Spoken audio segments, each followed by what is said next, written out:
கர்த்தருக்கு உண்மையா இருக்கும் போது, நாம் பரிசுத்தமாய் வாழ முயற்சி செய்யும் போது எனக்கு காரியம் மாறுதலாய் முடியும். நம்ம ஆராய்ந்து பார்க்கணும். இன்னும் நான் ஆண்டவருக்கு என்ன செய்யணும்? என் ஜெபத்துக்கு இன்னும் பதில் தரலையே, நான் இன்னும் என்ன செய்யணும்? கொஞ்சம் ஒரு நாள் உட்கார்ந்து ஆராய்ந்து பாரு, வசனத்தை வாசித்து ஆராய்ந்து பாரு. வசனம் உங்களோட பேசும், உங்களை சுத்திகரிக்கும். நீங்க ஜெபிக்கும் போது காரியங்கள் மாறுதலாய் முடியும். ஹல்லேலூயா. அது மாத்திரமல்ல, மென்மேலும் பெரியவனாய் ராஜாதி ராஜாவாலே நீங்க உயர்த்தப்படுவீங்க. ஹல்லேலூயா. கரங்களை தட்டி கத்தர மயம்பட்டோம். ஹல்லேலூயா. சரி, நம்ம அப்படியாவது மத்தியான வேளையிலே இந்த அருமையான 1ஆம் தேதி வாக்கு தத்தங்களை சுதந்திரத்து கொண்டு ஜெபத்திலே அவருடைய முகத்தை நம்ம நோக்கி பார்ப்போம். கண்களை மூடி தலையளித்தார். இயேசு சுவாமி நீர் என்னை கூப்பிட்டீர்,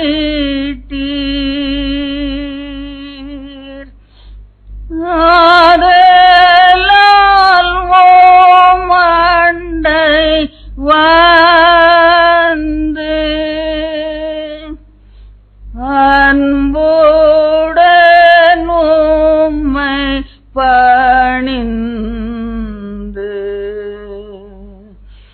நிற்கிறேன் நீர் என்னை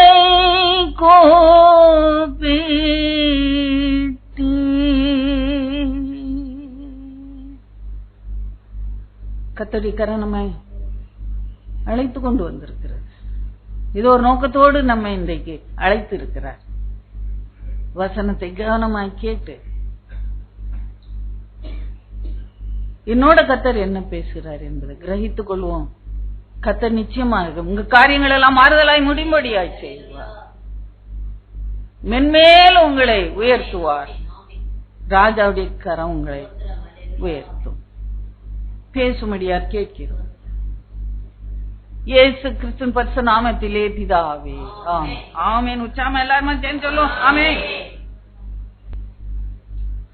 ஆண்டவராகிய இயேசு கிறிஸ்து நாமத்திலே நான் வாழ்த்துகிறேன். பல நாட்களுக்கு அப்புறம் வந்திருக்கிற பிள்ளைகளுக்காக நான் கர்த்தரை நான் அதிகமாய் ஸ்தோத்திரிக்கிறேன். இன்றைக்கும் கர்த்தர் என்னை அதிகமாய் உற்சாகப்படுத்தின ஒரு வார்த்தையை நான் உங்களுக்கு முன்பாக வைக்கணும். அங்கு வந்து புலம்பலின் புஸ்தகம் 5ஆம் அதிகாரம் 21ஆம் வசனம்.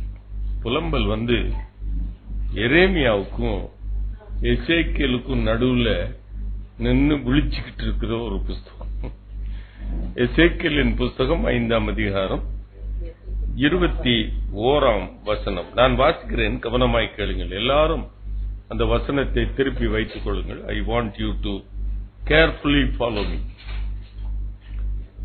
புலம்பல் 5:21. கர்த்தாவே, எங்களை உம்மிடத்தில் திருப்பிக் கொள்ளும், அப்பொழுது திரும்புவோம். பூர்வ காலத்தில் இருந்தது போல எங்கள் நாட்களை புதியவைகளாக்கும். என திரும்பி இந்த வசனத்தை பார்க்க வைத்த ஒரு காரியம், ஒரு ரகசியம். இங்கு ஒரு வித்தியாசமான ஒரு காரியத்தை நான் பார்க்கிறேன். கர்த்தாவே, எங்களை திருப்பிக் கொள்ளும், அப்பொழுது திரும்புவோம். பூர்வ நாட்களிலே இருந்த அந்த நாட்களை எங்களுக்கு புதியவைகளாக மாற்றித்தாரும் என்று இந்த இஸ்ரவேல் ஜனங்கள் முறையை நாம் பார்க்கிறோம். எனக்கு அன்புக்குரியவர்களே, நீங்கள் வேதத்தை நீங்கள் எங்கு வாசித்து பார்த்தாலும் ஜனங்கள் பிரச்சனையில இருக்கும் பொழுது, பாடுகளிலே இருக்கும் பொழுது, வியாதிகளிலே இருக்கும் பொழுது, ஏமாற்றத்திலே இருக்கும் பொழுது அவர்கள் தேவனை நோக்கி கூக்குரலிட்டார்கள் என்றுதான் வேதம் சொல்லுகிறது. எக்ஸடஸ் யாத்திராகமம் 2ஆம் அதிகாரம் 25வது வசனம். அந்த இஸ்ரவேல் ஜனங்கள் ஒடுக்கப்பட்ட பொழுது, அவர்கள் அடிக்கப்பட்ட பொழுது, அவர்களுக்கு சரியான நன்மைகள் கொடுக்கப்படாத பொழுது, அவர்களுடைய வாழ்க்கையை கசப்பாக்கி கொண்டிருந்த இந்த நாட்களிலே தேவனை நோக்கி அவர்கள் கூக்குரலிட்டார். அந்த கூக்குரலை தேவன் கேட்டார் என்று வேதம் சொல்லுகிறது. ஆனால் இப்படிப்பட்ட ஒரு நிலைமையில இருக்கிற இங்கு என்ன நடக்கிறது? அவர்கள் தேவனை நோக்கி கூக்குரலிட முடியல, கூக்குரலிடவில்லை. அவர்கள் என்ன செய்கிறார்கள்? ஆண்டவரே, கர்த்தாவே, எங்களை உம்மிடத்தில் திருப்பிக் கொள்ளும், அப்பொழுது நாங்கள் திரும்புவோம் என்று சொல்லுகிறார். ஒரு விசேஷித்தமான ஒரு வேண்டுதல். நல்லா கவனிங்க பிரியமானவர்களே. I want you to very carefully. நீங்க ஆண்டவர் நோக்கி கூக்குரலிட்டு அவர் கேட்கிறார் என்று நீங்க நினைத்துக் கொண்டே இருக்கிற உங்களுக்கு இன்னொரு சத்தியத்தை உங்களுக்கு எடுத்து வைக்கிறேன். அல்லேலூயா சொல்லுவோமா? அவங்க தேவனை நோக்கி கூப்பிடல. இதற்கு ஒரு பேக்ரவுண்ட நீங்க நல்லா புரியணும். எனக்கு அன்புக்குரியவர்களே, இஸ்ரவேல் ஜனங்கள் பாபிலோன் ராஜாவுக்கும், இஸ்ரவேல் ஜனங்கள் பாபிலோன் தேசத்துக்கும் ராஜாவுக்கும் அடிமைகளாக இருக்கிறார்கள். அந்த நேரத்தில் அவர்கள் சிறை பிடிக்கப்பட்டார்கள். நல்லா கவனிங்க. இந்த முகவரை நான் சொல்லும் பொழுது நீங்கள் எல்லாவற்றையும் உங்களை இருக்கிற இந்த சூழ்நிலையை நீங்கள் மனதிலே வைத்துக் கொண்டு இந்த வசனத்தை, இந்த தியானத்தை கேட்க விரும்புகிறேன். அல்லேலூயா சொல்லுவோமா? அவர்கள் சிறை பிடிக்கப்பட்டவர்களாக இருக்கிறார்கள். இன்றைக்கு நம்முடைய நிலைமை தமிழ்நாட்டிலே, இந்த நம்முடைய மக்களின் நிலைமையை பாருங்க, எண்ணி பாருங்க. இந்திய தேசத்திலே இருக்கிற நிலைமையை நீங்க பாருங்க. நாம் எல்லாரும் சிறைப்பட்டவர்களாக இருக்கிறோம். அல்லேலூயா சொல்லுவோமா? கட்டப்பட்டவர்களாக இருக்கிறோம். நம்முடைய நிலைமை அப்படிப்பட்டதா இருக்கிறது. நல்லா கவனிக்கணும். I want you to very carefully listen to me. இந்த அரசியல் சூழ்நிலையும் சரி, இந்த தேசத்தின் சூழ்நிலையும் சரி, அதே போல நம்முடைய குடும்பங்களிலும் இருந்து கொண்டே இருக்கிறது. பெற்றோராகிய நாம் சில வேளைகளிலே கட்டப்பட்டவர்களாய் இருக்கிறோம், சிறைப்பிடிக்கப்பட்டவர்களாய் இருக்கிறோம். மனைவி கணவனுக்கு சிறைப்பிடித்து வைக்கப்பட்டிருக்கிறதை போல ஒரு பிரம்மை. பிள்ளைகள் பெற்றோர்கள் சிறைப்பிடித்து வைத்திருக்கிறார்களே என்று அவர்களுக்கு ஒரு பிரம்மை. பெற்றோர்களுக்கு பிள்ளைகள் தங்களை சிறைப்பிடித்து வைத்திருக்கிறார்கள், எங்களை கட்டாயப்படுத்துகிறார்கள் என்று பெற்றோர்களுக்கு ஒரு நிலைமை. இப்படிப்பட்ட நிலைமை சூழ்நிலையில் தான் நாம் வாழ்ந்து கொண்டிருக்கிறோம். அல்லேலூயா சொல்லுவோமா? இதை மனதில் வைத்துக் கொள்ளுங்கள். இந்த வசனத்தை, இந்த தியானத்தை உங்களுடைய வாழ்க்கையிலே நடக்கிற சம்பவங்களை வைத்துக் கொண்டு இதை நீங்கள் கூர்ந்து கவனியுங்கள். இப்படிப்பட்ட நிலைமையில இருக்கிறோம். இந்த இஸ்ரவேல் ஜனங்கள் பாபிலோன் தேசத்துக்கு அடிமைகளாய் இருக்கும் பொழுது அப்படி சிறைப்பிடிக்கப்பட்டவர்களாய் இருந்தார்கள், கட்டப்பட்டவர்களாய் இருந்தார்கள். அவர்கள் சுயாதீனமாய் எதையும் நினைத்து செயல்பட முடியல. இன்றைக்கு பண்ண முடியுமா? நல்லா கவனிங்க பாருங்க. நீங்களே சுயாதீனமாய் நினைத்து அதை செயல்படுத்த முடியுமா? முடியாது. நம்முடைய தேசத்திலும் அப்படி முடியாது, நம்முடைய தமிழ்நாட்டிலும் அப்படி முடியாது. நாம் நினைக்கிறதை பேச முடியாது, நாம் நினைக்கிறதை செய்ய முடியாது, செயல்படுத்த முடியாது. அப்படிப்பட்ட நிலைமையில் தான் நாம் வாழ்ந்து கொண்டிருக்கிறோம். அப்படிப்பட்ட நிலைமையில் தான் அவர்கள் அந்த அடிமைப்படுத்தப்பட்ட நாட்களிலே அவர்கள் எதையாவது நினைத்திருப்பாங்க. ஆண்டவரை நோக்கி கதறணும் என்று எல்லாரும் கூடி ஜெபிக்க வேண்டும் என்று நினைத்திருப்பாங்க. அதை அவர்களால் என்ன பண்ண முடியல? ஜெபிக்க முடியல. நல்ல கவனிங்க பிரியமானவர்களே. அப்படிப்பட்ட ஒரு சூழ்நிலை. அப்பொழுது அவர்கள் ஒரு எரேமியா தீர்க்கதரிசியிடத்தில் அவனை கண்டு அவனிடத்திலே ஒரு விண்ணப்பத்தை செய்யும்படியாய் வருகிறார்கள். இதை ஏன் நல்லா கவனிங்க பிரியமானவர்களே. அவர்களாக ஏன் கூக்குரலிட முடியவில்லை? ஏன் அவர்கள் ஒரு தீர்க்கதரிசியிடத்திலே ஓடி வருகிறார்கள்? நல்லா கவனிக்கணும். I want you to very carefully listen. அங்கு அவர்களால் சுயாதீனமாய் அவர்கள் ஜெபிக்க முடியல, ஆண்டவரை துதிக்க முடியல, ஆண்டவரிடத்திலே முறையிட முடியல. எதையும் ஆண்டவருக்கு நினைத்து அவர்கள் பலிபீடத்தை கட்ட முடியல. ஆண்டவரை ஆராதிக்க ஒன்றுமே அவர்களால் செய்ய முடியாத ஒரு நிலைமை. இப்படிப்பட்ட இந்த சூழ்நிலையிலே அவர்கள் தீர்க்கதரிசியை நாடி வருகிறார்கள். நல்ல கவனிக்கணும். I want you to very carefully listen. தீர்க்கதரிசியை நாடிதான் வந்து அவனை கண்டு அவனிடத்திலே வந்து அவர்கள் ஒரு விண்ணப்பத்தை ஏறெடுக்கிறார்கள். நல்ல கவனிங்க. It is not the words of the prophet Jeremiah. அவர்கள் ஆண்டவரிடத்திலே ஒரு விண்ணப்பத்தை ஏறெடுக்கிறார்கள். கர்த்தாவே, எங்களை உம்மிடத்தில் திருப்பிக் கொள்ளும். அப்படி என்றால் அந்த தீர்க்கதரிசிக்கு வருகிறதற்கு முன்பாக அவர்களால் ஆண்டவரை நோக்கி அவர்களால் திரும்பி பார்க்க முடியல. நல்லா கவனிங்க பிரியமானவர்களே. ஆண்டவரை திருப்ப அவர்கள் அது வேற காரணமா இருக்கலாம், அநேக காரணங்களா இருக்கலாம். ஒரு காரணத்தை நான் சொல்லட்டும், 2 காரணத்தை சொல்லட்டும். அவர்களால் ஆண்டவரை சுயாதீனமாய் ஆராதிக்க முடியல. அவர்கள் ஆண்டவரிடத்திலே ஜெபிக்க, ஆண்டவரிடத்திலே அங்க ஆலயம் எல்லாம் இல்ல, எல்லாமே இடிக்கப்பட்டு விட்டது. அல்லேலூயா சொல்லுவோம். அப்படிப்பட்ட நிலைமையில அவர்கள் இருக்கிறார்கள். சுயாதீனமாய் ஒன்று செய்ய முடியல. ஆண்டவரிடத்திலே அவர்கள் திரும்ப முடியல. 2வது, அவர்கள் ஏன் ஆண்டவரிடத்திலே திரும்ப முடியல, ஏன் ஆண்டவரிடத்திலே கூக்குரலிட முடியல என்றால், ஒன்றை மனதிலே வைத்துக் கொள்ளுங்கள். அந்த பாபிலோன் தேசத்துடைய பாரம்பரியத்துக்குள்ளே அவர்கள் வந்து கட்டப்பட்டிருக்கிறார்கள். அல்லேலூயா சொல்லுவோம். இதுவரைக்கும் சுயாதீனமாய் இருந்தவர்கள், ஆண்டவரை ஆராதித்தவர்கள், அந்த பாபிலோன் தேசத்துடைய அந்த பாரம்பரியத்துக்குள்ளே அவர்கள் விழுந்து விட்டார்கள். அல்லேலூயா சொல்லுவோம். நல்ல கவனி, கட்டப்பட்டவர்களாய் இருக்கிறார்கள். அநேக நேரத்திலே நாம் பாரம்பரியத்துக்குள்ளே கட்டப்பட்டவர்களாய் இருக்கிறோம். அல்லேலூயா சொல்லுவோம்.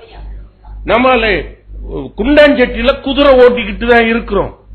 ஆகையினாலே நம்ம என்ன பண்ண முடியல, நான் ஆண்டவரை நோக்கி பார்க்க முடியல. அல்லேலூயா சொல்லுவோம். தீர்க்கதரிசியில வந்து அவர் நல்லா கவனிங்க பிரியமானவர்களே. அப்பொழுது அவர்கள் ஜெபிக்கிறார்கள். அந்த ஜெபத்தில் இன்னொரு போர்ஷனை நான் உங்களுக்கு சொல்லட்டும். பூர்வ நாட்களில் இருந்தது போல எங்களுடைய நாட்களை புதியவைகளாக்கும். அப்படி என்றால் அந்த பூர்வ நாட்களை அவர்கள் சிந்தித்து பார்த்திருக்கிறாங்க. சிறைப்பிடிப்புக்கு முன்பாக, சிறையாக்கப்பட்டதற்கு முன்பாக அவர்கள் அந்த பழைய நாட்களை அவர்கள் நினைத்து பார்ப்பாங்க. நாங்க கையை வீட்டிட்டு தானே நடந்து போனோம், எங்களுக்கு பசிக்கு என்ன கிடைச்சிச்சு, வானத்திலிருந்து மன்னா வந்துச்சு. அல்லேலூயா சொல்லுமா. நாங்க ஒன்னையும் நாங்க என்ன பண்ணல, பிரயாசப்படலையே, நாங்க ஒரு தானியமும் விதைக்கவில்லையே. இப்படிப்பட்ட நன்மைகள் அந்த நாட்களிலே இருந்துச்சு. நாங்கள் கைவீசி கொண்டுதான் நாங்கள் நடந்து ஜாலியா நடந்து போயிட்டு இருந்தோம். மோசே என்பவன் போயிட்டு இருந்தா அவன் பின்னாடி நாங்க நடந்துகிட்டே இருந்தோம், கதை அடிச்சுக்கிட்டே நடந்துகிட்டு தான் இருந்தோம். வேலைக்கு சாப்பாடு கிடைச்சிச்சு, தண்ணி கிடைச்சிச்சு, இறைச்சி கேட்டோம், இறைச்சியும் கிடைச்சிச்சு. என்ன பண்ணணும், எல்லாமே நடந்துச்சு. அந்த பூர்வ நாட்களிலே இருந்த நன்மைகளை நானும் நினைத்து பார்த்தேன். வசனத்தை நான் வாசித்த பொழுது நான் நினைத்து பார்த்தேன். 35-36 ஆண்டுகளாக ஊழியம் செய்து கொண்டிருக்கிறோம். அந்த நாட்களிலே திறக்கப்பட்ட வாசல்கள் எல்லாம் அடைக்கப்பட்டிருக்கிறது. அந்த பூர்வ நாட்களிலே இருந்த அந்த ஊழிய வாசல்கள் ஏன் அடைக்கப்பட்டிருக்கிறது? இது எனக்கு ஒரு பெரிய கேள்விக்குறி பிரியமானவர்களே. ஒவ்வொரு ஊழியக்காரனுடைய கேள்விக்குறியாகத்தான் இருக்கும். அந்த பூர்வ நாட்களிலே மூளை முடுக்கெல்லாம் சென்று கர்த்தருடைய வசனத்தை பிரசங்கித்தோமே. ஆலயங்கள் தோறும் நான் பிரசங்கிக்காத சிஎஸ்ஐ ஆலயங்கள் தமிழ்நாட்டிலே கிடையாது. எல்லா ஆலயங்களிலும் பிரசங்கித்திருக்கிறோம். இப்பொழுது என்ன ஆச்சு?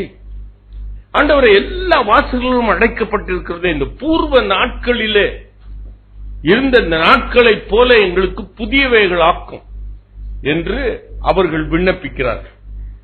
இதை நான் நினைத்துக் கொண்டிருக்கும் பொழுது இந்த ஊழியத்தின் வாசல்கள் அடைக்கப்பட்டதை மாத்திரம் நான் நினைத்து பார்க்கல.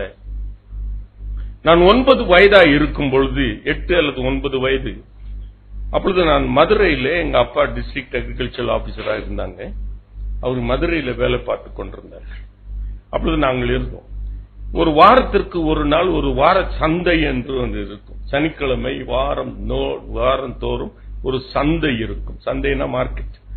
அது வாரத்துல எல்லாம் கிடைக்கும். அந்த சந்தைக்கு போனீங்கன்னா எல்லாம் கிடைக்கும். என் தகப்பன் என்னை அழைத்து கொண்டு போவாங்க. என்னை அழைத்து கொண்டு போனதுக்கு என்ன ரீசன் எனக்கு தெரியாது, என் தகப்பனுக்கு தான் தெரியும். ஒருவேளை நான் அவர்களோடு கூட மார்க்கெட்டுக்கு போனா இது வேணும் அது வேணும்னு கேட்க மாட்டேன்னு அர்த்தம். அவர்கள் எப்படி வாங்குகிறார்கள், எதை வாங்குகிறார்கள் என்று கூர்ந்து கவனித்துக் கொண்டே வருவேன்.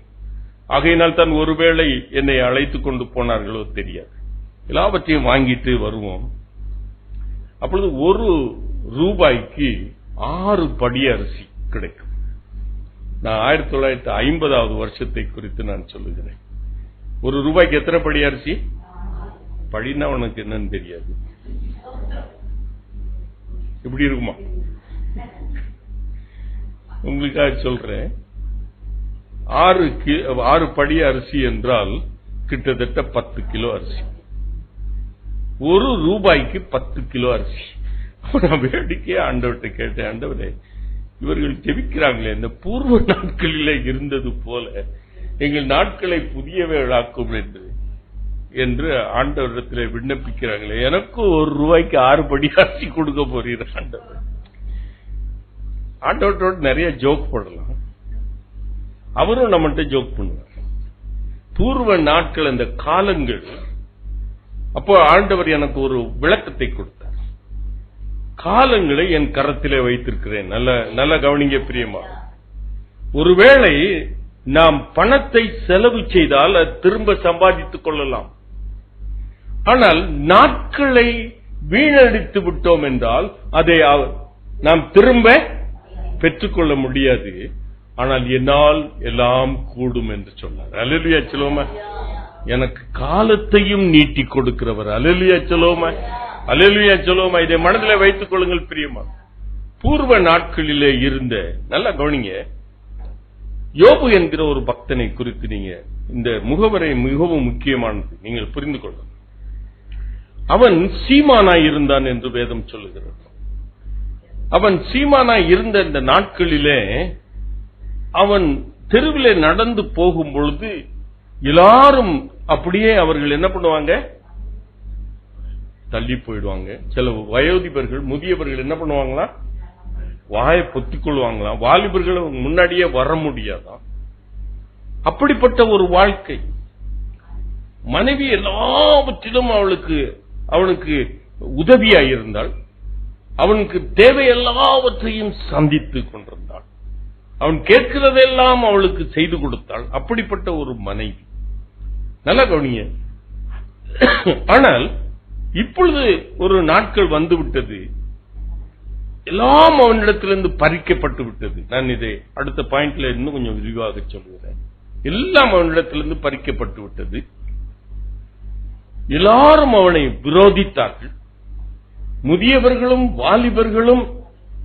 அவன் மனைவியே அவளை என்ன பண்ணா, அவனை நிந்திக்கிறாள். அவனுடைய சுவாசம் அவளுக்கு என்ன பண்ணது, வேறுபட்டது. இப்படிப்பட்ட ஒரு நிலைமை.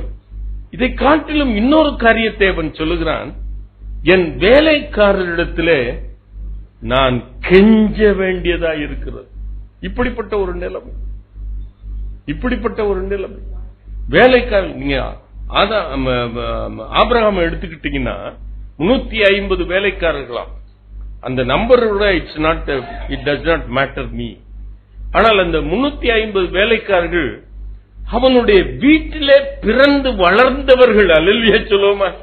அவன் வீட்டிலே முதல்ல ஒரு அடிமை அவங்க வேலைக்காரர் வைத்திருப்பான். அவனுடைய பிள்ளைகள், அவனுடைய பேர பிள்ளைகள் வளர்ந்து அவனிடத்திலே வேலைக்காரர்களாய். அப்படி இந்த ஆபிரகாமை போல சீமானாய் இருந்த அந்த யோபு அப்படிப்பட்ட நிலைமையிலே வாழ்ந்து கொண்டிருந்தான். தண்ணி கேட்டால் வந்து கொடுப்பதற்கு மனைவி இல்ல, தண்ணி கேட்டால் வந்து கொடுப்பதற்கு வேலைக்காரரிடத்தில் சொன்னால் வேலைக்காரரிடத்திலே அவர்கள் கையையும் பிடிக்க வேண்டியிருக்கிறது, காலையும் பிடிக்க வேண்டியது, கெஞ்ச வேண்டியதாய். இப்படிப்பட்ட நிலைமை. 29ஆம் அதிகாரம் 2வது வசனத்திலே அவன் சொல்லுகிறான், ஆண்டவரே சென்ற மாதங்களிலே இருந்த சீர் எனக்கு இப்பொழுது இருந்தால் நலமாயிருக்கும். அல்லேலூயா சொல்லுவோமா? அல்லேலூயா சொல்லுமா. 6வது வசனம் சொல்கிறது, அந்த நாட்களிலே இருந்த சீர். அதுல போட்டிருக்கிறது, என் பாதங்களை நெய்யால் கழுவினேன், எண்ணெய் நதியை போல ஓடி வந்தது என்று அதுதான் போட்டிருக்கிறது. நான் நினைத்து பார்த்தேன், அப்பொழுது எல்லா ஜனங்களும் அவனிடத்தில் அவனுடைய சத்தத்தை கேட்க அவர்கள் வருவார்கள், அவங்களிடத்தில் ஆலோசனை கேட்க வருவார்கள். இப்பொழுது எல்லாம் அவனை பார்த்தால் என்ன பண்ணிடுறாங்க, அவர்களுக்கு பாட்டும் பழமொழியுமான. என்னுடைய நிலைமை அப்படி போயிடுது. சென்ற நாளிலே, இது நல்ல கவனிங்க பிரியமானது, சென்ற நாளிலே இருந்த சீர் எனக்கு இப்பொழுது இருந்தால் நலமாயிருக்கின்றான்.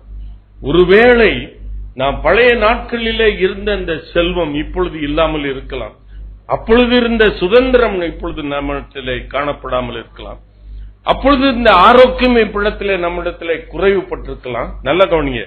ஆகையினாலே நாம் ஆண்டவரிடத்திலே ஆண்டவரே எங்களை திருப்பிக் கொள்ளும், பூர்வ நாட்களிலே இருந்த அந்த நாட்களை எங்களுக்கு புதியவைகளாக்கும் என்று ஜெபிக்கிறோம். ஆனால் சங்கீதக்காரன் ஒரு ஜெபத்தை ஏறெடுக்கிறான். நல்ல கவனிங்க பிரியமான.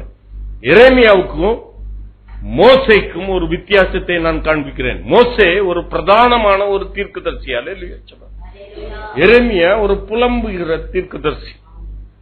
நான் இவர் பெரியவர் அவர் பெரியவர் என்று சொல்லவில்லை. ஆனால் மோசேயை குறித்து வேதம் சொல்லுகிறது, என்னை போல ஒரு தீர்க்கதரிசியால ஆண்டவர் சொல்லி இருக்கிறார். அல்லேலூயா சொல்லுவோமா. எல்லா தீர்க்கதரிசிகளோடும் நான் சொப்பனத்தின் மூலமாக நான் பேசுகிறேன், ஆனால் இவனோடு கூட நான் எப்படி பேசுகிறேன், பிரத்யட்சமாய் முகமுகமாய் பேசுகிறேன். அப்படி என்றால் எல்லா தீர்க்கதரிசிகளிலும் ஒரு பிரதானமான ஒரு தீர்க்கதரிசி. 90ஆம் சங்கீதத்தில் அவர் இப்படிப்பட்ட ஒரு வசனத்தை எழுதி வைத்திருக்கிறார். ஆண்டவரே, நீங்க 90ஆம் அதிகாரம் 9ஆம் வசனத்தையும் 13வது வசனத்தையும் ஆகிங்க. அவர்கள் எரேமியா தீர்க்கதரிசனத்திலே போய் அவர்கள் விண்ணப்பம் பண்றாங்க, ஆண்டவரே எங்களை திருப்பிக் கொள்ளும். அப்பொழுது எரேமியா அதற்கு அவனுக்கு துணைதான் அவர்களோடு கூட இருந்தானே ஒழிய அவன் ஒன்றையும் சொல்லல. ஆனால் மோசே எப்படி ஜெபிக்கிறார், அப்படிப்பட்ட நிலைமையில இருக்கிற உன்னையும் என்னையும், அல்லேலூயா சொல்லுமா, சிறைப்பிடிக்கப்பட்டவர்கள், எல்லாராலும் அடிமைப்படுத்தப்பட்டவர்கள், என்னால் சுயாதீனமாய் ஒன்று செய்ய முடியாதவர்கள், என்னுடைய ஆரோக்கியம் குறைந்து போய் காணப்படுகிற இந்த நிலைமையில், என்னுடைய நிர்வாகம் எல்லாம் குறைந்து போன இந்த நிலைமையில அங்கு பிரதானமான ஒரு தீர்க்கதரிசி சொல்கிறான், ஆண்டவரே உம்முடைய அந்த 9வது வசனத்தை வாசிங்க.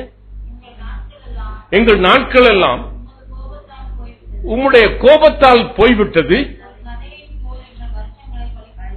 ஒரு கதையை போல எங்கள் வருஷங்களை நாங்கள் கழித்தோம்.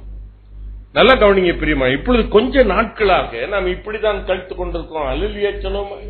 நம்முடைய பூர்வ நாட்கள் நன்றாக இருந்திருக்கலாம், ஆனால் ஜஸ்ட் இம்மீடியட்லி இப்பொழுது இதற்கு முன்பாக சிறந்த ஒரு சில ஆண்டுகள், அல்லேலூயா சொல்லுவோமா, மோசமாக இருக்கிறது. அல்லேலூயா சொல்லுவோமா.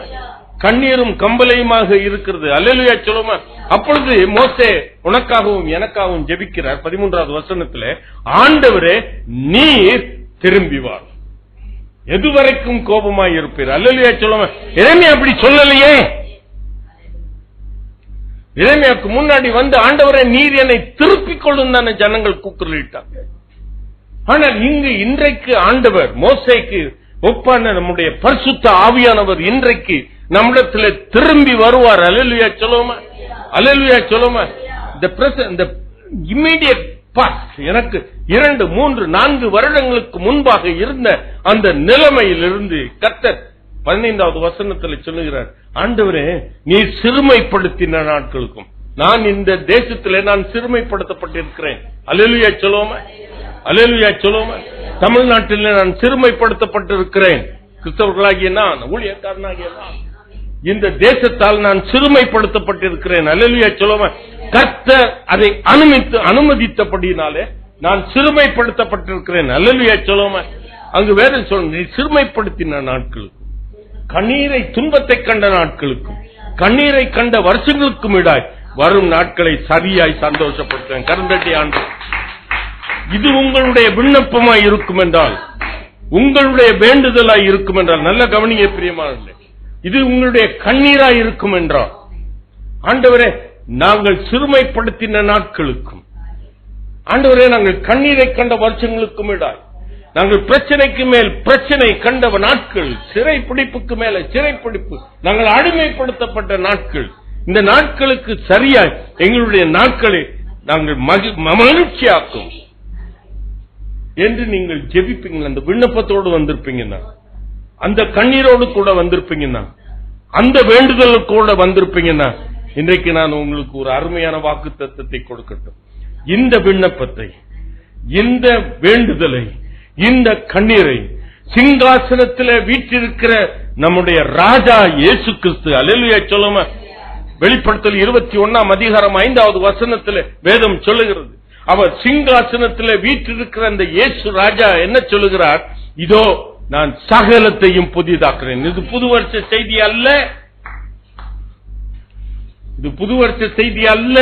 நல்லா கவனிங்க பிரியமானவர்களே, இன்னும் 6 மாசம் ஓடணும். ஆனால் கர்த்தர் எனக்கு வாக்கு கொடுக்கிறார், என்னுடைய நாட்களை அவர் புதியதாக்க போகிறார். அல்ல, இதோ நான் சகலத்தையும் புதிதாக்குறேன். எந்தெந்த காரியத்தில் நீ சிறுமைப்படுத்தப்பட்டாய், எந்த பிரச்சனையில நீ கண்ணீரை வடித்தாய், எந்த பிரச்சனையில நீ பலவீனமாய் இருக்கிறாய், எல்லாவற்றையும் நான் புதிதாக்குகிறேன். கரந்தட்டி ஆண்டவருக்கு நான் அல்லேலூயா, அல்லேலூயா, அல்லேலூயா, அல்லேலூயா. அவர் சொல்லுகிறார், சிங்காசனத்தில் அமர்ந்திருக்கிற என் ராஜா இயேசு ராஜா சொல்லுகிறார், இதோ நான் சகலத்தையும் புதிதாக்குகிறேன். இது உண்மை, இது சத்தியம் என்று எழுது. அல்லேலூயா சொல்லுவோமா? தூதனிட்ட சொல்றார், இது உண்மை, இது சத்தியம், அதை எழுது. ஜெயம் கொள்ளுகிறவன் அதை சுதந்தரித்துக் கொள்வான். அல்லேலூயா சொல்லுவோமா? ஒருவேளை நீங்கள் அப்படி வந்திருக்கலாம், ஆண்டவரை நோக்கி கதற முடியல, இன்றைக்கு இந்த இடத்தை தேடி ஓடி வந்திருக்கிறீங்க. அல்லேலூயா சொல்லுவீங்க. எரேமியா தீர்க்கதரிசியை நாடி ஓடி வந்தது போல இந்த இடத்திலே நீங்கள் ஓடி வந்திருக்கிறீங்க.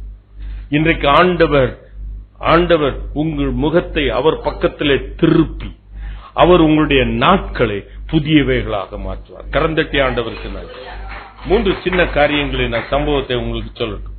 உபாகமம் 30ஆம் அதிகாரம், மோசே தீர்க்கதரிசியை குறித்து நான் பேசினேன். அந்த நாட்களிலே உபாகமம் 30ஆம் அதிகாரம் 3லிருந்து 5 வரைக்கும் நீங்க வாசித்து பார்த்தீங்கன்னா, அந்த தீர்க்கதரிசி சொன்ன வார்த்தைகளை அதிலே பார்க்கலாம். மோசே சொன்ன தீர்க்க தரிசனம், இந்த நாட்களிலே நடக்க போகிற தீர்க்க தரிசனத்தை அந்த நாளிலே ஆண்டவர் அவருக்கு வெளிப்படுத்தி எழுதின வசனங்கள்.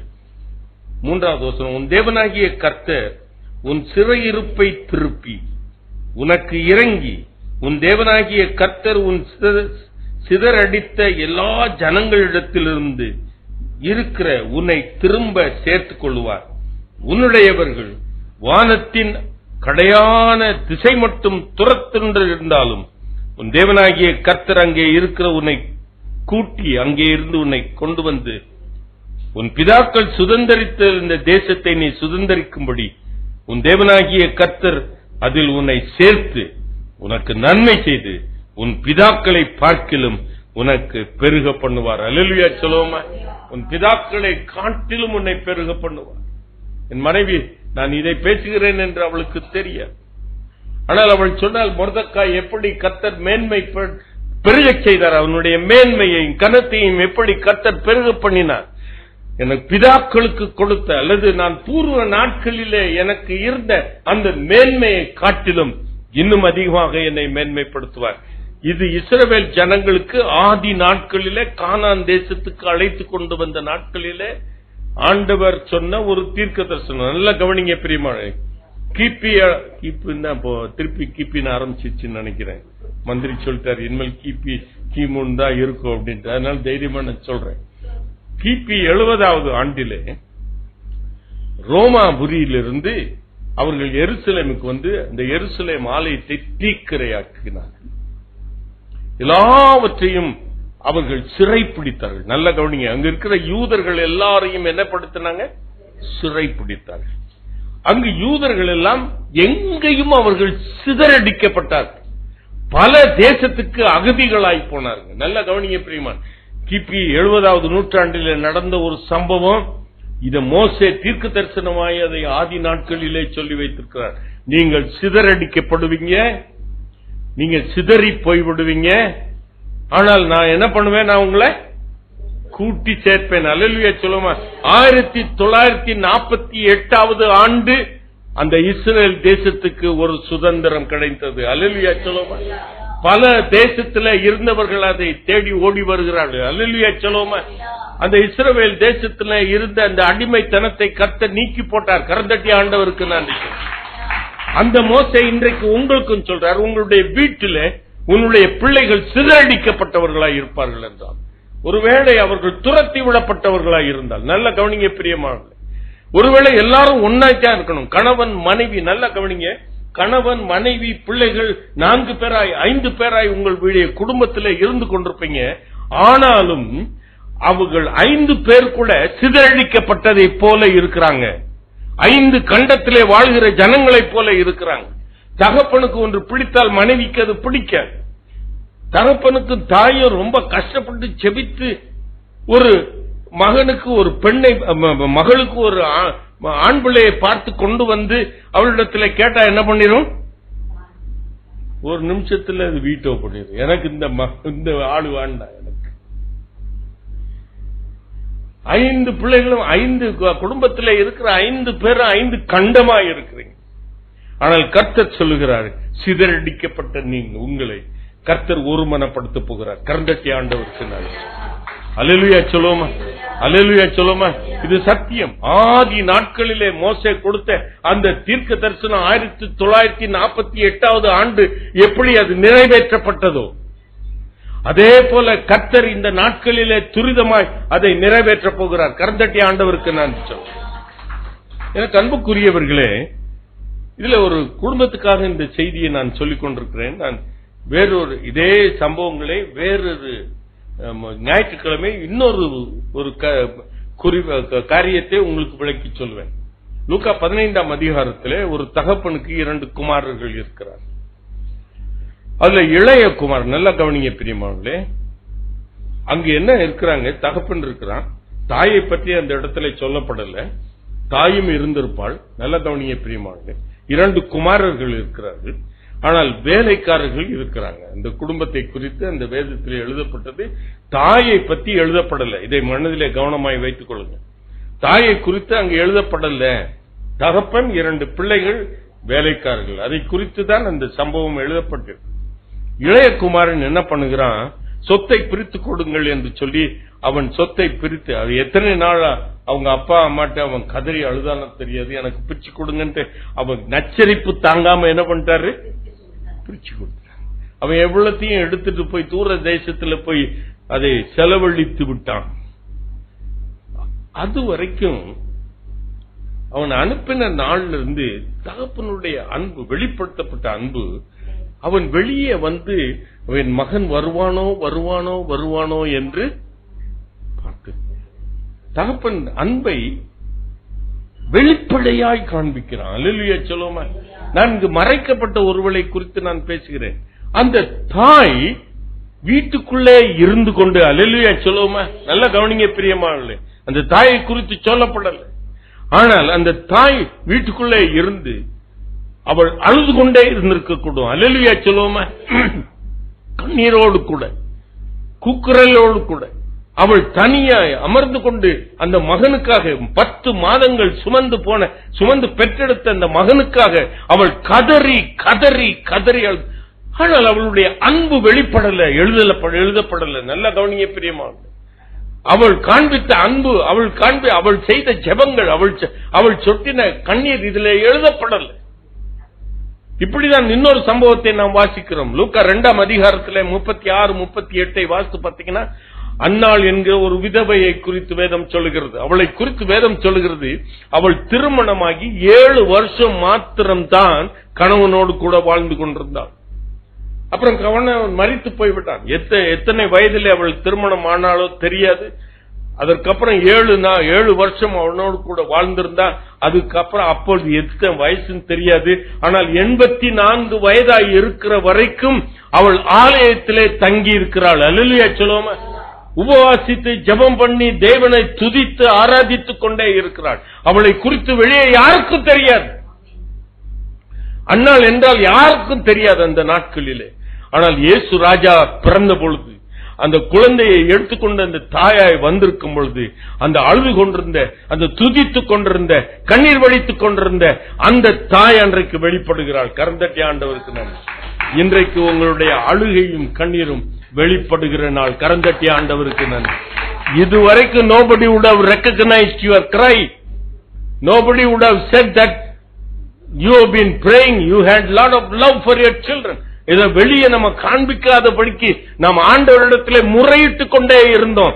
இன்றைக்கு அது வெளிப்பட போகிறது. அல்லேலூயா சொல்லுமா, அல்லேலூயா சொல்லுமா, அல்லேலூயா சொல்லுமா. நல்லா கவனிங்க பிரியமானவர்களே. சிறையிருப்பு அது கடினமாய் நம்ம கட்டப்பட்டிருக்கிற ஒரு வாழ்க்கையை குறித்து நான் பேசிக் கொண்டிருக்கிறேன். 142ஆம் சங்கீதத்தை திறந்து வைத்துக் கொள்ளுங்கள். அதிலே அங்கு தாவீது ராஜா அவர் ஒரு சிங்க கெபியிலே அடைக்கப்பட்டிருக்கிறது. சிங்க கெபியிலே இருக்கிறார். நல்லா கவனிங்க பிரியமான. அந்த சிங்க கெபியிலே அவர் இருக்கும் பொழுது அவருடைய சங்கீதம் தான் 142ஆம் சங்கீதம். அது 7வது வசனத்திலே அவர் சொல்லி இருக்கிறார், ஆண்டவரே அந்த நாட்களிலே நான் ஆலயத்துக்கு சென்று உம்மை துதிப்பேனே, அந்த நாட்களில் எல்லாம் ஆசரிப்பு கூடாரத்துக்கு முன்பாக நடனமாடி உம்மை ஆராதிப்பேனே, அந்த நாட்கள் எல்லாம் போய்விட்டதே, இன்றைக்கு என்னுடைய ஆத்மா காவல் பட்டிருக்கிறதே, உம்மை நான் ஆராதிக்க முடியவில்லையே, உம்மை துதிக்க முடியவில்லையே, நான் என்னை முகத்தை உம்மிடத்திலே திருப்ப முடியலையே, உம்மை திரும்பி பார்க்க முடியல. அவன் கதறுகிறான்.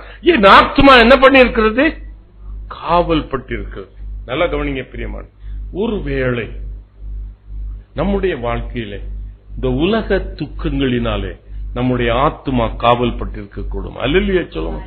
இந்த உலக இன்றைக்கு நான் சொல்றேன் பிரியமானவர்களே, இன்றைக்கு நம்முடைய அரசியல் சூழ்நிலை, இந்த தேசத்தின் சூழ்நிலை, ஒவ்வொரு நாளும் நடக்கிற காரியங்கள் நீங்கள் டிவியிலோ அல்லது பேப்பர்ல வாசித்தீங்கன்னா உங்களுடைய இருதயம் துக்கப்படும். அல்லேலூயா சொல்லுவோமா, அல்லேலூயா சொல்லுவோமா, அல்லேலூயா சொல்லுவோமா.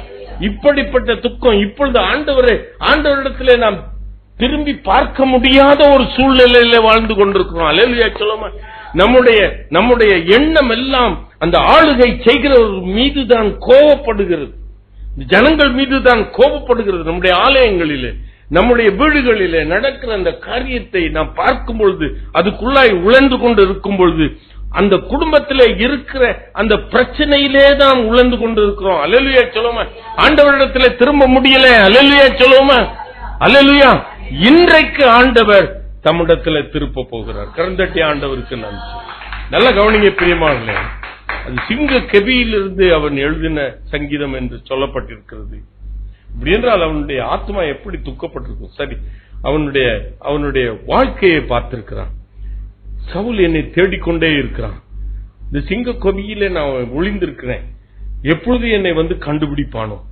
அவனுடைய மனது எப்படி சஞ்சலிச்சப்பட்டிருக்கும் பாருங்க. நல்லா கவனிங்க பிரியமான. அப்புறம் இன்னொன்னு நினைச்சிருப்பான், இந்த சிங்கம் இறைக்கு தேடி போயிருக்கும். அது எப்போ? இந்த சிங்கம் வெளியே போன சிங்கம் எப்போ திரும்பி வருமோ? அவன் எப்பக்கத்திலும் நெருக்கப்படுகிறதை பார்க்கிறோம். அல்லேலூயா சொல்லுவான். சங்கீதக்காரன் சொல்றான், நான் முப்புறத்திலும் பிற்புறத்திலும் நெருக்கப்படுகிறேன். அல்லேலூயா சொல்லுவோமா. அப்படி நெருக்கப்படும் பொழுது என்னுடைய ஆத்மா துக்கப்படும். ஆனால் கர்த்தர் அந்த ஆத்மா காவலையும் கர்த்தர் இன்றைக்கு விடுவிக்க போகிறார். கரந்தட்டி ஆண்டவருக்கு நன்றி சொல்லுங்க. அல்லேலூயா சொல்லுவோமா. எஸ்ரா புத்தகம் 4ஆம் அதிகாரம் 20வது வசனத்தையும், நெகேமியா 9ஆம் அதிகாரம் 36வது வசனத்தையும் தயவு செய்து எடுத்து வைத்துக் கொள்ளுங்க. எஸ்ரா புத்தகத்தில் அவர்களுடைய இஸ்ரவேல் ஜனங்களுடைய வாழ்க்கையிலே நேரிட்ட காரியங்கள் சொல்லப்படுகிறது. அவர்கள் என்ன சொல்லுகிறார்கள்? ஆண்டவரே, இந்த நாட்களிலே எங்கள் ராஜாக்கள் பலமுள்ளவர்களாயிருந்தார்கள். இஸ்ரவேலை ஆண்ட ராஜாக்கள் எல்லாம் பலமுள்ளவர்களாயிருந்தார்கள். நதிக்கு அப்பால் பிறந்த ராஜாக்கள் கூட என்ன பண்ண, எஸ்ரா 4:20 வாசிக்கிறோம், நதிக்கு அப்பால் இருந்த மற்ற புறஜாதி ராஜாக்கள் கூட எங்களிடத்திலே கப்பம் கட்டினார்கள். இவைகளெல்லாம் நடந்துச்சு, நாங்க சந்தோஷமாய் இருந்தோம். அப்படிப்பட்ட இடத்துல 9:36 வாசித்து பாத்தீங்கன்னா, கர்த்தர் எங்களுக்கு எங்களை செழிப்பாய் வைத்திருந்த இந்த எங்களுக்கு கொடுத்த இந்த கானான் தேசம். சொல்லும் அந்த வசனத்தை நீங்க எக்ஸ்பேண்ட் பண்ணி பாத்தீங்கன்னா அந்த வசனத்தை அவர்கள் என்ன நிலைமையில பேசியிருக்கிறாங்க. ஆண்டவரே, எங்களுக்கு கானான் தேசம் எங்களுக்காக கொடுக்கப்பட்டது. அது பாலும் தேனும் ஓடுகிற இடம். நாங்கள் கட்டாத அரணிப்பான இடங்களை எங்களுக்கு இலவசமாய் கொடுத்தீர். அப்படிப்பட்ட தேசத்திலே நாங்கள் வாழ்ந்து சுகமாய் இருக்கும்படி எங்களுக்கு கொடுத்த அந்த தேசத்திலே இன்றைக்கு நான் சொல்றேன், கர்த்தர் நமக்கு கொடுத்த இந்த தேசத்திலே, இந்த பட்டணத்திலே நாம் என்ன பண்ணாம எப்படிப்பட்டவர்களா இருக்கிறோமா? அடிமைகளா இருக்கிறோமா? அல்லேலூயா சொல்லுமா. நீ சுயாதீனமாய் ஒன்று பேச முடியல, சுயாதீனமாய் ஒன்று செய்ய முடியல. இப்படி ஆண்டவரே கானான் தேசத்தை போல செழிப்புள்ள ஒரு இடத்தை எங்களுக்கு சுதந்திரமாய் கொடுத்தீரே. அப்படிப்பட்ட நாங்கள் வாழ்ந்து சுகமாய் இருக்கும்படி ஒரு வாழ்க்கையை எங்களுக்கு அமைத்து கொடுத்தீரே. அப்படிப்பட்ட வாழ்க்கையில நாங்கள் அடிமைப்பட்டிருக்கிறோம். அல்லேலூயா சொல்லுவோமா. கர்த்தர் அவர் தமக்கு முன்பாக அவர் உங்கள் முகத்தை திருப்பி, ஆண்டவர் பூர்வ நாட்களிலே, அந்த நாட்களிலே அந்த இஸ்ரவேல் ஜனங்களுக்கு கானான் தேசத்தை அவர் கொடுத்தாரே, அந்த நாட்களிலே இருந்த அந்த நாட்களை போல ஆண்டவர் உங்களை சிறப்பிக்க போகிறார். கர்த்தட்டி ஆண்டவருக்கு நன்றி. இரண்டாவதாக, இதுவும் தீர்க்க தரிசனமாய் சில காரியங்களை சொல்லிக்கொண்டே வருகிறேன், கவனமாய் கேட்டுக்கொண்டே. யோவேல் தீர்க்கதரிசியின் புத்தகம் 2ஆம் அதிகாரம் 25வது வசனம். ஆண்டி என்னாச்சு பாரு.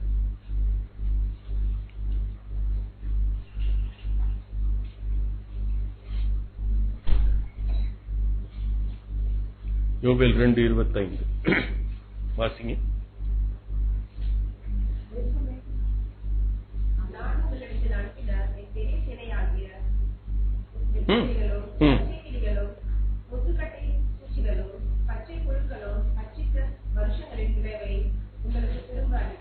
இங்கு ஒரு வசனம் சொல்லப்படுகிறது, எங்களிடந்து பறிக்கப்பட்டவை, நாங்கள் இழந்து போனவை, பட்டுப்பூச்சிகளும் வெட்டுக்கிளிகளும் புகுந்து எங்களை சேதப்படுத்தினவர்கள், எங்கள் கரத்திலிருந்து பறிக்கப்பட்டவைகள். அல்லேலூயா சொல்லுவோமா. இவைகளை கர்த்தர் திரும்பி கொடுக்க போகிறார். கர்த்தட்டி ஆண்டவருக்கு நன்றி சொல்லு. அல்லேலூயா சொல்லுவோமா. அல்லேலூயா சொல்லுவோமா. இப்பொழுது யோபு புத்தகத்துக்கு வருது. அவன் கையிலிருந்து சில காரியங்கள் அவனுக்கு தெரியாமலே பறிக்கப்பட்டது. அல்லேலூயா சொல்லுவோமா. அவன்கிட்ட கேட்டா அவன்கிட்ட கையிலிருந்து எடுத்தாரு, அவனுக்கு தெரியாமலே அவன் கையிலிருந்து பறிக்கப்பட்டது. ஒரே நாளிலே அவனுடைய ஆடுகள், மாடுகள், ஒட்டகங்கள் எல்லாம் பறி போய்விட்டது. ஒரே நாளிலே 10 பிள்ளைகளும் மரித்து போய்விட்டார்கள். ஒரே நாளிலே அந்த எதிராளிகள் வந்து அவனுடைய விவசாயத்தை அழித்து தீக்கிரையாக்கி விட்டார்கள். அல்லேலூயா சொல்லுவோமா. அல்லேலூயா. அப்படி எல்லாம் அவன் கையிலிருந்து அவனுக்கு தெரியாமலே. நான் ஒரு நாள் இந்த ஜான் சாலமோனுடைய சன், ஒரு பெரிய எவாஞ்சலிஸ்ட், என்ன தம்பி, ஜான் சாலமோனுடைய சன் ஒரு எவாஞ்சலிஸ்ட். அவன் வாலிப வயதிலே மரித்து போய்விட்டார். அவருடைய மெமோரியல் சர்வீஸ்ல இந்த ஜான் சாலமோன் பேசின ஒரு வார்த்தையை நான் கேட்டேன். யோபுவை போல கதறுகிறார், என்னுடைய மகனை எனக்கு தெரியாமல் என் கையிலிருந்து பறித்துக் கொண்டீர். அவர் சொல்றார் இந்த மெமோரியல் சர்வீஸ்ல. இந்த யோபு அப்படிதான் சொல்லிருப்பாங்க, எனக்கு தெரியாமல் என் கையிலிருந்து எல்லாவற்றையும் என்ன பண்ணீரு. God never took the permission from Job. அவனிடத்தில் ஆண்டவர் ஒரு ஆலோசனையும் கேட்கல. அல்லேலூயா சொல்லுமா. ஒரே நாளிலே எல்லாம் பறி போச்சு. இன்னைக்கு நல்லா கவனிங்க, many things have been taken away from you. உனக்கு தெரியாமலே அதுக்கு நீ பறிக்கப்பட்டிருக்கிறது. அல்லேலூயா சொல்லுமா. அநேக நேரத்திலே நம்முடைய வாழ்க்கையிலே என்னுடைய ப்ரமோஷன் பறிக்கப்பட்டது. நீ வேலை பார்க்கிற இடத்துல சம்பள உயர்வு உனக்கு பறிக்கப்பட்டது. நீ வேலை பார்க்கிற இடத்திலே நீ சேர்த்து வைத்திருக்கிற அந்த சேமிப்பு அது உன்னுடைய கரத்திலிருந்து பறிக்கப்பட்டிருக்கிறது. அல்லேலூயா சொல்லுமா. அல்லேலூயா சொல்லுமா. உன்னை கேட்காதபடிக்கு உன்னிடத்துல never took the permission. உன்கிட்ட ஒண்ணுமே கேட்கல, எல்லாவற்றையும் பறிக்கப்பட்டிருக்கிறது. அந்த யோபு அவ்வளவு அவனுக்கு எல்லாரும், அவனுடைய மனைவியே அவனுக்கு எதிரியாயிட்டா. இப்படிப்பட்ட வேலைக்காரர்களை நோக்கி அவன் கெஞ்ச வேண்டியதா இருந்தது. இப்படிப்பட்ட நிலைமையில ஆண்டவரிடத்திலே அவன் புலம்புகிறதை நாம் பார்க்கிறோம். அந்த யோபுவின் புஸ்தகத்தை நீங்கள் எடுத்து வாசித்து பாருங்க. அப்போ ஒரு இடத்துல எழுதுகிறான், ஆண்டவரே நான் படுக்கைக்கு போகிறேன், நான் தூங்க போகிறேன், நாளைக்கு காலையில நீர் வந்து பார்த்தால் நான் இருக்க மாட்டேன், நான் செத்து போயிருப்பேன். எப்படிப்பட்ட மனநிலைமையை பார். ஏனென்றால் அவன் இதற்கு முன்பாக அவன் சொன்னா, காலை தோறும் என்னை விசாரிக்கிறவர், கரந்தட்டி ஆண்டவருக்கு நான் காலை தோறும் வந்து என்னை விசாரிக்கிறவர், நான் இன்றைக்கு நான் படுக்க போறேன், நாளைக்கு எழுந்திருக்கும் பொழுது நான் செத்து போயிருப்பேன், நீர் வந்து என்னை விசாரிக்க வரும் பொழுது நான் செத்து போயிருப்பேன். எப்படிப்பட்ட நிலைமை பெறும். நம்முடைய வாழ்க்கை அப்படிதான் இருக்கு. நம்மிடத்தில் இருந்து அவ்வளவும் பறிக்கப்பட்டிருக்கு செல்வன். நம்முடைய சுதந்திரம் பறிக்கப்பட்டிருக்கிறது. நம்முடைய வாசல்கள் அடைக்கப்பட்டிருக்கிறது. அல்லேலூயா சொல்லுவோமா, அல்லேலூயா சொல்லுவோமா. சுயாதீனமாய் பணத்தை பேங்க்ல இருந்து எடுக்க முடியல, பேங்க்ல டெபாசிட் பண்ண முடியல. நான் ஒரு பேங்க்ல இருந்து இன்னொரு பேங்க்குக்கு ஒரு 0.5% ஜாஸ்தி இருக்குன்னு ஒரு 3 லட்சத்தை எடுத்து அந்த பேங்க்ல போட்ட எனக்கு லவ் லெட்டர் வந்துருச்சு. பெங்களூர்ல இருந்து இன்கம் டாக்ஸ்ல விஜிலன்ஸ்ல இருந்து எனக்கு ஒரு லெட்டர் வந்து, இந்த 3 லட்சம் உனக்கு எங்க இருந்து வந்துச்சு, கேம் பணத்தை எடுத்து நான் போடுறேன். எல்லா சுதந்திரமும் உன்னிடத்திலிருந்து பறிக்கப்படும். என்னை கேட்டா பண்றாங்க எல்லாரும். அவங்க கேட்டிருக்கலாம், எப்படி வந்துச்சு, முதல்ல எனக்கு ஒரு லெட்டர் போட்டு இங்க இருந்து இந்த பேங்க்ல இருந்து இந்த பேங்க்குக்கு போட்டிருக்கிறியே அப்படின்னு ஒரு லெட்டர் கிளாரிபிகேஷன் கேட்கலாம். இன்டெலிஜென்ஸ்ல இருந்து எனக்கு ஒரு லெட்டர் மெமோ வருது. இப்ப என்னுடைய பணத்தை நான் செலவு செய்கிறதற்கு எனக்கு சுதந்திரம். என்னை கேட்டு ஒருவரும் பறிக்கும். இதுதான் நிலைமை பிரியமா. உடைய அரசியல் சூழ்நிலையை சொல்லிட்டு இருக்கேன், உங்களுக்கு புரியும். குடும்பத்திலும் இப்படிதான் நடந்து கொண்டிருக்கிறது. அல்லேலூயா சொல்லுவோம். பிள்ளைகள், பெற்றோர்கள், நம்முடைய காரியங்கள் எல்லாவற்றிலும் இப்படிதான் நாம் சிறைப்பட்ட. சில வேளைக்கு சில காரியங்களை நமக்கு நம்ம ஒப்புதல் இல்லாமலே நம்ம செய்ய அனுமதித்து விடுகிறோம். அல்லேலூயா சொல்லுவோமா. ஆமாவா இல்லையா, ஆமாவா இல்லையா? தாய்மார்கள் சொல்லுங்க. இதை வாங்கி கொடுக்க, பிள்ளைகளுக்கு கொடுக்க நம்மளுக்கு இஷ்டம் இல்லை, ஆனா என்ன பண்ணிடுறோம்? இப்படிப்பட்ட நிலைமை தான். அது ஒரு சிறையிருப்பு இல்லையா? அது கட்டப்பட்ட நிலைமை இல்லையா? கர்த்தர் எல்லாவற்றையும் மாற்றி அமைக்க போறார். கர்த்தட்டி ஆண்டவருக்கு நன்றி சொல்லு. நல்லா கவனிக்க பிரியமானவர்களே. இந்த விஷயத்துல இன்னொரு காரியத்தையும் சொல்ல விரும்புகிறேன். லோத்து ஆபிரகாமும் பிரிந்து போகிறார்கள். ஆனா லோத்து அவன் தானாக ஏறிட்டு பார்க்கிறான். ஏதேன் தோட்டத்தை போல இருக்கிற ஒரு இடத்தை தெரிந்து கொள்கிறான். ஆண்டவர் சொல்லுகிற இடத்துக்கு ஆபிரகாம் பிரிந்து போகிறார். ஆனால் தனக்கு வேண்டிய இடத்தை அவன் தெரிந்து கொண்டு போகிறான். டு கட் இட் ஷார்ட், அங்கு நன்றாய் வாழ்ந்து கொண்டு இருக்கிறான். அப்பொழுது இந்த சோதோம் குமாரா ராஜாவுக்கு எதிராக 5 ராஜாக்கள் யுத்தம் செய்கிறார்கள். நல்ல கவனிய பிரியமா. யுத்தம் செய்ய வரும்பொழுது அந்த லோத்து இடத்துல இருந்த அத்தனை பொருட்களும் அவனிடத்தில், அந்த லோத்து இடத்துல இருந்த அத்தனை பொருட்களும் என்ன பண்ணப்பட்டது? சூறையாடப்பட்டது, பறிக்கப்பட்டு விட்டது. இது ஆபிரகாமுக்கு தெரிய வந்தது. அல்லேலூயா சொல்லுமா. தன் வீட்டிலே இருக்கிற 350 வேலைக்காரர்கள், அதிகமான வேலைக்காரர்களை அவன் ஆயுதம் தருத்தி அந்த ராஜாக்களுக்கு எதிராக போய் அந்த லோத்து இழந்து போன அத்தனையும் திரும்ப கொண்டு வந்து சேர்க்கிறான். அல்லேலூயா சொல்லுமா. ஆபிரகாமின் தேவன் என்று சொல்லுகிற நாம், அல்லேலூயா சொல்லுமா. நல்லா கவனிக்க பிரியமானவர்களே, நாம இஸ்ரவேல் வம்சத்தார் தான். ஆபிரகாமின் தேவன், அல்லேலூயா சொல்லுமா. ஆபிரகாம் லோத்துவை எப்படி அவன் இழந்ததையெல்லாம் திரும்ப பெற்றுக் கொடுத்தானோ, அதே போல ஆவியானவர் நமக்காக யுத்தம் பண்ணி ஆபிரகாமை தொழுது கொள்கிற அந்த ஜனங்களுக்கு ஆவியானவர் உனக்காக யுத்தம் செய்து அத்தனையும் திரும்பி கொடுக்க போகிறார். கர்த்தட்டி ஆண்டவர். நான் மிகவும் ஆச்சரியப்பட்டேன் பிரியமானவர்களே. வருகிற நாட்களிலே கர்த்தர் செய்ய போகிற நன்மைகளை கண்டு அதை குறித்து வேதம் சொல்லுகிறது. என்னுடைய கண்களும் பார்க்கவில்லை, என் காதுகளும் கேட்கல, அது என் இருதயத்திலும் தோன்றாத காரியத்தை வரும் நாட்களிலே கர்த்தர் எனக்கு உனக்கு செய்ய போகிறார். கர்த்தட்டி ஆண்டவர். எரேமியா 27, 21, 22 வசனத்தை வாசிங்க.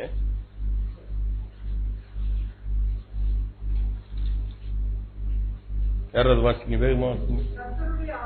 பட்டணமும் யூதா ராஜாவின் அரண்மனையும் எருசலேமிலும் மீதியான அந்த பணிமுட்டுகள் பாபிலோனுக்கு கொண்டுபோகப்படும் என்று இஸ்ரவேலின் தேவனாகிய சேனைகளின் கர்த்தர் சொல்கிறார். நான் அவைகளை விசாரிக்கும் நாள் வரைக்கும் அவைகள் அங்கே இருக்கும். பின்பு அவைகள் திரும்ப இந்த ஸ்தலத்திற்கு கொண்டு வரப்பட்டதே என்று கர்த்தர் சொல்கிறார் என்றேன். இஸ்ரவேல் ஜனங்கள் தீர்க்கதரிசியிடத்தில் அவர்கள் அழுது கொண்டே இருக்கிறார்கள். நல்ல கவனிய பிரியமானது. நாள் ஒன்று வந்தது, பாபிலோன் தேசத்து ராஜா இஸ்ரவேலுக்கு விரோதமாக யுத்தம் பண்ணி யூதா ராஜாவிடத்தில் அரண்மனையில இருந்த அத்தனை பொற்பாத்திரங்களையும் வெள்ளி பாத்திரங்களையும், நல்ல கவனிய, அங்கு வேதம் சொல்லுகிறது, ஆலயத்திலே இருக்கிற அத்தனை வெள்ளி பாத்திரங்களையும் பொற்பாத்திரங்களையும் அவன் என்ன பண்ணிட்டான்? களவாடி போயிட்டான். இதை கர்த்தர் சொல்லுகிறார். அதை எடுத்து போயிட்டாங்க, ஆனால் அதை பத்திரமாய் வைத்திருக்கிறேன். அல்லேலூயா சொல்லுமா. நீ இதை எதை இழந்திருக்கிறாய் என்று நினைக்கிறாயோ அது நீ இழக்கவில்லை. அது கர்த்தர் அதை பத்திரமாய் வைத்திருக்கிறார். கரந்தட்டி ஆண்டவருக்கு நான் அது பத்திரமா ஒரு இடத்துல இருக்கும். அந்த சம்பவத்தை நீங்க நல்லா சொன்ன வாசிப்பீங்க. பாபிலோன் ராஜா நேபுகாத்நேசார் அதை செய்கிறான். யூத அரண்மனைக்கு வந்து ஆலயத்தை அவன் சூறையாக்கி எல்லாவற்றையும் எடுத்துக்கொண்டு தன்னுடைய பொக்கிஷ சாலையில வைத்திருக்கிறான். இதை குறித்து நான் ஒரு நாள் உங்களோடு கூட பேசியிருக்கிறேன். அதை பத்திரப்படுத்தி தன்னுடைய அரண்மனையில வைத்திருக்கிறான். அவனுடைய குமாரனாகிய பெல்ஷாத்சார் என்கிறவன் அந்த அரண்மனையில இருந்த தேவாலயத்தின் பாத்திரங்களையும் யூதா அரண்மனையில இருந்த பொற்பாத்திரங்களையும் அவன் கொண்டு வந்து அதுல திராட்சரசத்தையும் ஊற்றி அதுல தானும் தன்னுடைய மறுமனை ஆட்டிகளும் எல்லாரும் சேர்ந்து குடித்து அதை அசிங்கப்படுத்தி வைக்கிறான். ஆண்டவர் சொல்லுகிறார், அந்த உன்னிடத்திலிருந்து நீ பிடிக்கப்பட்ட காரியங்களை நான் என்ன வச்சிருக்கேன்? நான் பத்திரப்படுத்தி வைத்திருக்கிறேன் என்று சொல்லுகிறார். அந்த பத்திரப்படுத்தப்பட்ட அந்த பாத்திரத்தை அவன் அசட்டை பண்ணி விடுகிறான், அதை தீட்டுப்படுத்தி விடுகிறான். அப்பொழுது ஒரு கையிருப்பு வருகிறது, அது துக்கச்சாட், அதுல அநேக காரியங்கள் சொல்லப்படுகிறது. அந்த கடைசி பெரேஸ் என்கிற ஒரு வார்த்தை, எழுதப்படாத ஒரு வார்த்தையை தானியேலுக்கு சொல்லி அது சொல்லப்படுகிறது, உன்னுடைய ராஜாங்கம் இரண்டாக பிரிக்கப்படும். அல்லேலூயா சொல்லுவோமா. நல்ல கவனிக்க பிரியமான கர்த்தர் எப்படி உன்னிடத்திலிருந்து பறிக்கப்பட்டவைகளை அவருடைய கரத்திலே பாதுகாப்பாய் ஒரு இடத்திலே வைத்திருக்கிறவர் எப்படி அதை திரும்பி கொடுக்க போகிறார் என்று நான் பேசிக்கொண்டே இருக்கிறேன். It is a process. அல்லேலூயா சொல்லுவோமா. அல்லேலூயா சொல்லுவோமா. அல்லேலூயா சொல்லுவோமா. என் மனைவி சொல்லிக் கொண்டிருந்தது போல அது அப்படியே கூரையை பிச்சுக்கிட்டு வராது. அல்லேலூயா சொல்லுவோமா. It's a process. பெல்ஷாத்சார் இறந்த உடனே அவன் செத்த உடனே மேதியர்னால அவன் சாகடிக்கிறான். பெல்ஷாத்சார் அந்த பர்ஷியா ராஜா ஒருத்தன் வர்றான், அது கோரேஸ் என்கிற ஒரு ராஜாவை கர்த்தர் அந்த பாபிலோன் தேசத்துக்கு என்ன பண்றாரு? ராஜாவாக இருக்கிறார். அந்த கோரேசுக்கு ஆண்டவர் பேசுகிறார். கரந்தட்டி ஆண்டவருக்கு அவன் அந்த கோரேஸ் என்கிற ராஜா அதுல அந்த ராஜா அரண்மனையில இருந்த பொற்பாத்திரங்களையும் அந்த தேவாலயத்தில் இருந்த பொற்பாத்திரங்கள் வெள்ளி பாத்திரங்களை எல்லாவற்றையும் அவன் அந்த பொக்கிஷ சாலையிலிருந்து எடுத்து பட்டியலிட்டு, நீங்க எஸ்ரா புஸ்தகத்தை எடுத்து வாசிப்பார், அதுல எந்தெந்த பாத்திரங்கள் களவாடப்பட்டது என்று அந்த சாலமோன் ராஜாவுக்கே தெரியாது. அவன் எதை வைத்திருக்கிறான்னு அவனுக்கே தெரியாது. அங்குள்ள இஸ்ரவேல் ஜனங்களுக்கு எதையெல்லாம் அவன் களவாடி சென்றால் என்று தெரியாது. ஆனால் கர்த்தரிடத்திலே அவைகள் எல்லாமே பாதுகாக்கப்பட்டிருந்தது. அல்லேலூயா சொல்லுவோமா. அந்த ராஜா கோரேஸ் ராஜா என்ன செய்கிறான்? எல்லாவற்றையும் பட்டியலிட்டு எஸ்ரா கரத்திலே ஒப்புக் கொடுக்கிறான். கரந்தட்டி இட் வாஸ் லிஸ்டட் அவுட். நீங்கள் எதை இழந்திருக்கிறீங்கன்னு நீங்க நினைக்கிறீங்களோ அது கர்த்தருடைய பட்டியலில் இருக்கிறது. கரந்தட்டி ஆண்டவருக்கு நான் எது உங்களுக்கு வராமல் இருக்கிறது என்று நினைத்துக் கொண்டிருக்கிறீங்களோ அது பத்திரமான ஒரு இடத்திலே வைக்கப்பட்டிருக்கிறது. அல்லேலூயா சொல்லுவோமா. அல்லேலூயா. அல்லேலூயா. எத்தனை பேர் நம்புறீங்க? நான் நம்புறேன் பிரியமான. என்னென்றால் கர்த்தர் எல்லாவற்றையும் பட்டியலிட்டு எஸ்ரா கருத்திலே கொடுக்கிறார். என் மனதில் வைத்துக் கொள்ளுங்க. ஆண்டவர் சொன்னால் சொன்னதுதான். நீ சிறைப்பிடிக்கப்பட்டு நீ அந்த வெட்டுக்கிளியும் பச்சை புழுக்களும் உன்னிடத்திலிருந்து பறிக்கப்பட்டவைகளும் எல்லாவற்றையும் கர்த்தர் பட்டியலிட்டு வைத்திருக்கிறார். எல்லாவற்றையும் திரும்பி கொடுப்பார். கடைசியா ஒரு சின்ன காரியத்தை சொல்லிட்டு நான் முடிக்கணும். ஆமோஸ் தீர்க்கதரிசியின் புத்தகம் இது முக்கியமான ஒரு ஆவிக்குரிய வெளிப்பாடு. அல்லேலூயா சொல்லுவோம். இதுவரைக்கும் உலகத்திலே நடந்த பிரச்சனைகள், நாம் இழந்து போனவைகளை கர்த்தர் திரும்பி கொடுப்பார் என்று சொன்னேன். இப்பொழுது ஒரு ஆவிக்குரிய வாழ்க்கையில நாம் இழந்து விட்டதை எப்படி கர்த்தர் திரும்பி கொடுக்க போகிறார்? ஆண்டவர் என்னை அவரிடத்துல திருப்பி, அல்லேலூயா சொல்லுவோமா, நான் திரும்ப முடியாத ஒரு சூழ்நிலை, நல்ல கவனிய பிரியமான, நம்ம ஆண்டவரை நோக்கி பார்க்க முடியாத ஒரு சூழ்நிலை, என்னுடைய ஆத்மா துக்கம் அடைந்திருக்கிற இந்த சூழ்நிலை, என்னுடைய முகத்தை அவருக்கு நேராய் திருப்ப முடியாத ஒரு சூழ்நிலையில வாழ்ந்து கொண்டிருக்கும் பொழுது கர்த்தர் என்னை அவரிடத்துல திருப்பி, அல்லேலூயா சொல்லுவோமா, நான் அவரிடத்துல திரும்பி, அல்லேலூயா சொல்லுவோமா, நான் இழந்து போனவைகள் அத்தனையும் திரும்ப கொடுப்பார். கர்த்தட்டி ஆண்டவருக்கு நன்றி சொல்லுவோம். இங்கு ஒன்றை நாம் இழந்திருக்கிறோம். 9ஆம் அதிகாரம் ஆமோஸ் 12வது வசனத்தை யாராவது வாசிங்க. அந்நாளிலே விழுந்து போன தாவீதின் கூடாரத்தை நான் திரும்ப எடுப்பித்து அதன் திறப்புகளை அடைத்து அதில் பழுதாய் போனவர்களை சீர்படுத்தி பூர்வ நாட்டில் இருந்தது போல அவைகளை ஸ்தாபிப்பேன். அல்லேலூயா சொல்லுமா. நல்ல கவனிங்க பிரியமானவர்களே, இங்கு ஒரு காரியத்தை மாத்திரம் நான் சொல்ல விரும்புகிறேன். அந்த நாட்களிலே ஆசரிப்பு கூடாரம் என்று ஒன்று இருந்தது. அந்த ஆசரிப்பு கூடாரத்துக்கு தான் ஜனங்கள் வருவாங்க, அங்குதான் பலி செலுத்துவார்கள், ரத்தம் அங்குதான் சிந்தப்படும், அங்குதான் ரத்தம் தெளிக்கப்படும். அல்லேலூயா சொல்லுமா. எல்லா காணிக்கையிலும் அங்கு செலுத்தப்படும். அந்த நாட்களிலே தாவீது இருந்த அந்த நாட்களிலே ஆலயம் கட்டப்படல, ஆனால் ஆசரிப்பு கூடாரம் இருந்தது. அந்த ஆசரிப்பு கூடாரத்தில் தான் எல்லாம் நடந்தது. ஆனால் இந்த ஆமோஸ் தீர்க்கதரிசி ஒரு ரகசியத்தை இந்த இடத்துல சொல்லுகிறார். அவர் ஆசரிப்பு கூடாரம் என்று சொல்லல, அது விழுந்து போயிடுச்சு நான் சொல்லல. அங்கு ஒரு வார்த்தையை காயின் பண்றார், தாவீதின் கூடாரம். கரந்தட்டி ஆண்டவருக்கு நன்றி. நல்ல கவனி, நாம் ஒவ்வொருவரிடத்திலும் ஒரு கூடாரம் இருக்கிறது. அவர் தங்குகிற ஆலயம். அல்லேலூயா சொல்லுமா. ஆண்டவர் வந்து தங்குகிற ஆலயம், ஆண்டவர் வந்து தங்குகிற ஒரு கூடாரம். அல்லேலூயா சொல்லுமா. அல்லேலூயா சொல்லுமா. இந்த கூடாரத்தில் தான் நாம் ஆண்டவரிடத்திலே விண்ணப்பிக்கிறோம். இந்த கூடாரத்திலே தான் ஆண்டவரிடத்திலே ஜெபிக்கிறோம். இந்த கூடாரத்தில் வந்துதான் ஆண்டவரோடு கூட தங்கி இருக்கிறோம். அல்லேலூயா சொல்லுமா. I spend more time, quiet time with the Lord. என்னுடைய கூடாரம் அல்ல, இது தாவீதின் கூடாரம் என்று சொல்லப்பட்ட கூடாரம் என்னுடைய ஆவிக்குரிய கூடாரம். அல்லேலூயா சொல்லுமா. என்னுடைய ஆவிக்குரிய கூடாரம். அந்த கூடாரத்திலே வந்து நான் அவரோடு கூட பேசுகிறேன். அல்லேலூயா சொல்லுமா. அவரோடு கூட சம்பாஷிக்கிறேன். அல்லேலூயா சொல்லுமா. வேதத்தை நான் தியானிக்கிறேன், வேதத்தை வாசிக்கிறேன், ஆண்டவரை சோத்தரிக்கிறேன். ஆண்டவரிடத்திலே என்னுடைய ஆவிக்குரிய ஆராதனை அந்த கூடாரத்தில் தான் நடக்குது. அல்லேலூயா சொல்லுமா. ஒருவேளை நாம் ஆசரிப்பு கூடாரத்துக்கு போய் கொண்டிருக்கலாம், நம்ம ஆலயத்துக்கு போறோம், உண்மைதான், அங்கு காணிக்கை செலுத்துகிறோம், உண்மைதான். ஆனால் எனக்கு என்று ஒரு ஆவிக்குரிய கூடாரம் இருக்கிறது. அல்லேலூயா சொல்லுமா. அது அந்த கூடாரம் விழுந்து போயிருக்கு. அல்லேலூயா சொல்லுமா. அன்னைக்கு விழுந்து போன தாவீதின் கூடாரத்தை அநேக திறப்புகள், என்னுடைய ஆவிக்குரிய வாழ்க்கையிலே அநேக ஓட்டைகள். அல்லேலூயா சொல்லுமா. அநேக திறப்புகள். என்னுடைய ஜெப வாழ்க்கை குறைந்து விட்டது, என்னுடைய வேத வாசிப்பு குறைந்து விட்டது, நான் ஆண்டவரோடு கூட பேசுகிற நேரம் குறைந்து விட்டது, ஆண்டவருடைய வசனத்தை தியானிக்கிற நேரம் குறைந்து விட்டது. என்னுடைய ஆவிக்குரிய வாழ்க்கையிலே அநேக திறப்புகள். இன்றைக்கு ஆண்டவர் என்னை அந்த பின்மாற்றத்திலிருந்து என்னை திருப்புகிறார். அல்லேலூயா சொல்லுவா. இதே வாழ்க்கையின் நம்முடைய நார்மல் ஆயிடுச்சு. அல்லேலூயா சொல்லுவா. வேதவாசிப்பு குறைஞ்சிச்சா, சரி அப்படியே குறைஞ்சே போயிட்டு இருப்போம். ஜெபிக்கிறது குறைஞ்சிச்சா, அப்படியே குறைஞ்சே ஓடிட்டு இருப்போம். இப்படிப்பட்ட ஒரு நிலைமை, that is the new normal. Hallelujah சொல்லுவா. அதுதான் நம்முடைய நியூ நார்மல். அது பழைய நார்மல் என்ன? ஆண்டவரோடு கூட உறவாடி கொண்டோம், ஆண்டவரோடு கூட பேசிக் கொண்டிருந்தோம்.